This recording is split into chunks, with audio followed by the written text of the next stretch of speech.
النهارده هنعمل الفطاير التركية اللي طالعة ترند اليومين دول، فطاير تركية كده بالسمسم وطعمها وريحتها خطيرة بشكل يجنن وبحشوة حلوة قوي، وكمان هتنفع جدا للمدارس للولاد، هتبقى حاجة تحفة جدا وهيعشقوها ومحدش هيرجع لك بيها ابدا لان بجد بيبقى طعمها يجنن، ولينا احنا كمان في الفطار او في العشاء بجد خطيرة. الفطاير دي يا جماعة انا عملتها السنة اللي فاتت وكنت عاملاها رول كده، ما كنتش عاملاها مكورة بالشكل دوت عشان ما حدش يقول لي حد عملها، أنا عاملاها من السنة اللي فاتت.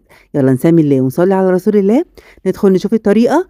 بسم الله الرحمن الرحيم. أول حاجة جهّزت طبق غويط، وفي الطبق ده نزلت ب4 كوبايات من الدقيق، وعليهم ربع معلقة صغيرة من الملح، وكمان كيس من الخميرة الفورية، ومعلقتين كبار من السكر، ومعلقة صغيرة مليانة من البيكنج باودر، ودي المواد الجافة. هنقلّبها كده كلّها ونخلطها مع بعض، ودلوقتي بقى بعد ما قلّبتها كلّها كده هانزل ببيضة بدرجة حرارة المطبخ. وكمان ربع كوباية من الزبدة السايحة، سيحتها كده واستنيت عليها لما بردت أو بقت دافية. ودلوقتي بقى معايا كوباية من الحليب، كوباية الحليب دي هانزل بيها كده على 3 مراحل، في الأول كده هانزل بنصها، وبعد كده بقى النص التاني دوّة هانزل بيه بحذر جدًا، لإن أنا ه ال ال العجينة دي هتتلم معايا على حسب نوع الدقيق، يعني ممكن العجينة دي تتلم معايا بكوباية إلا ربع من الحليب، وممكن كوباية إلا معلقتين، وممكن الكوباية كاملة زي ما حصل معايا كده بالضبط. دلوقتي بقى هاشيل الاسباتيلا خالص، وهابدأ أعجن بإيدي علشان أشوف العجينة كده وملمسها، وأشوفها كمان هتلم معايا بقد إيه من الحليب. تقدري تستبدلي الحليب دوّة بمَيّة، تقدري تستبدلي برضه نُص مَيّة ونُص حليب.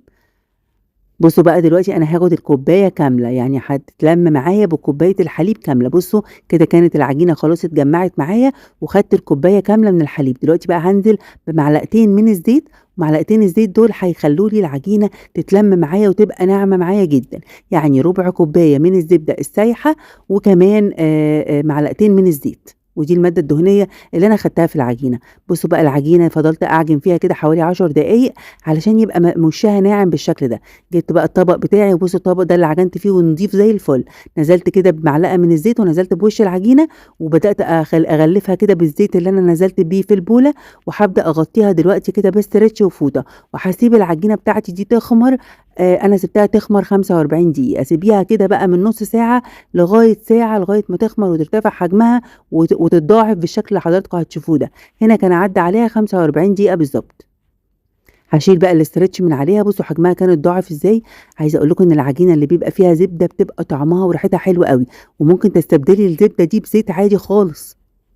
دلوقتي بقى هابدأ أقسّم العجينة ديّة لكرات بحجم الليمونة الكبيرة بالشكل ده.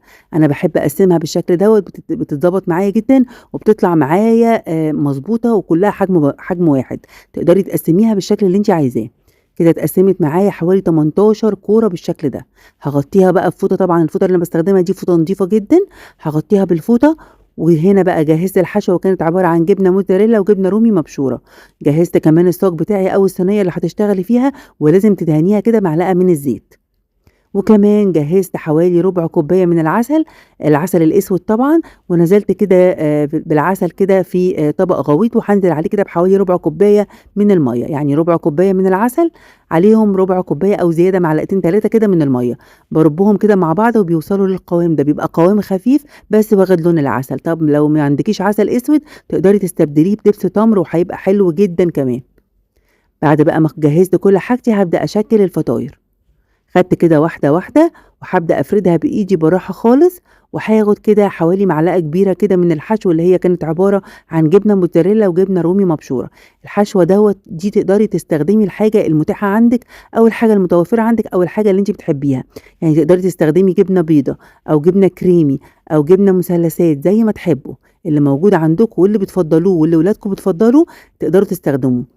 بعد ما شكِّلت كده وقفلت على الحشوة كويس جدًا، نزلت بيها كده في العسل، وهابدأ أنزل بيها في السمسم وهاغلّفها كلّها كده من كل اتجاه بالسمسم، علشان تبقى طعمها حلو بالسمسم وبتدّي طعم وريحة حلوة جدًا.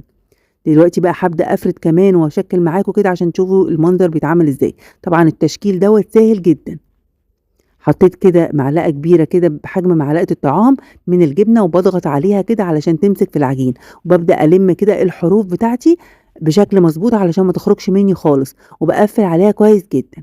وباضغط عليها ضغطة خفيفة، بعد كده بانزل بيها كده في العسل المتخفف بالمَيّة، وبعد كده بانزل بيها على طول في طبق السمسم.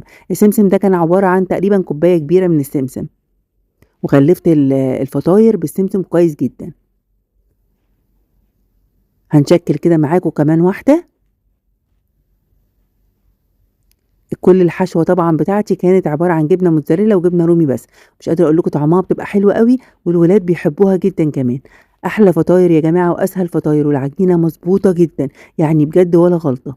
هنا بقى بُصّوا، عملت كده، غلّفتها كده بالسمسم بالشكل ده، ودلوقتي هاعمل واحدة معاكم إن أنا هاغلّفها من وشّها بس بالسمسم، مش هاغلّفها من تحت، يعني مش هتبقى هتبقى في الوش بس سمسم، ومن تحت مش هيكون في سمسم ولا أي حاجة، بس في رأيي يعني أمّا تتغلّف كلّها بالسمسم بتبقى أحلى. بُصّوا بنقفل على العجينة كويس جدًا إزاي، هانزل بقى بيها كده في العسل، وبعد كده على طول هانزل بيها بوشّها بس كده في السمسم.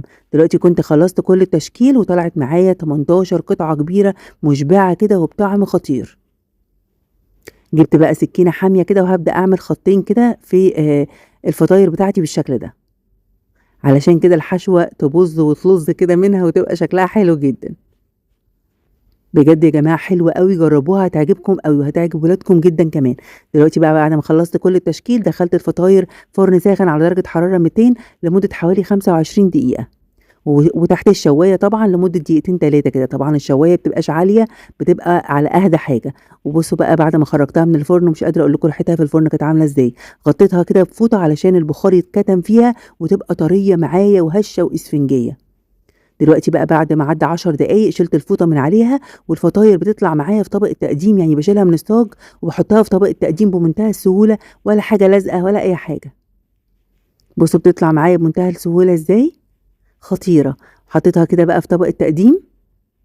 دلوقتي بقى هنفتح واحدة ونشوفها من جوّه. بُصّوا بقى التسوية من تحت والتسوية من فوق حلوة جدًا. المعجنات بتبقى عايزة تراقبيها وتشوفي كده التسوية بتاعتها تكون مضبوطة علشان ما تنشفش منِّك في الفرن. بُصّوا بقى الجبنة سايحة إزاي من جوّه وحاجة بجد تحفة، حاجة تفتح النِّفس. وتحسّوا كمان إن هي كإنها مورّقة من جوّه، طرية وهشة وإسفنجية وطعمها خطير، مُشبعة جدًا ومفيدة ومغذية جدًا.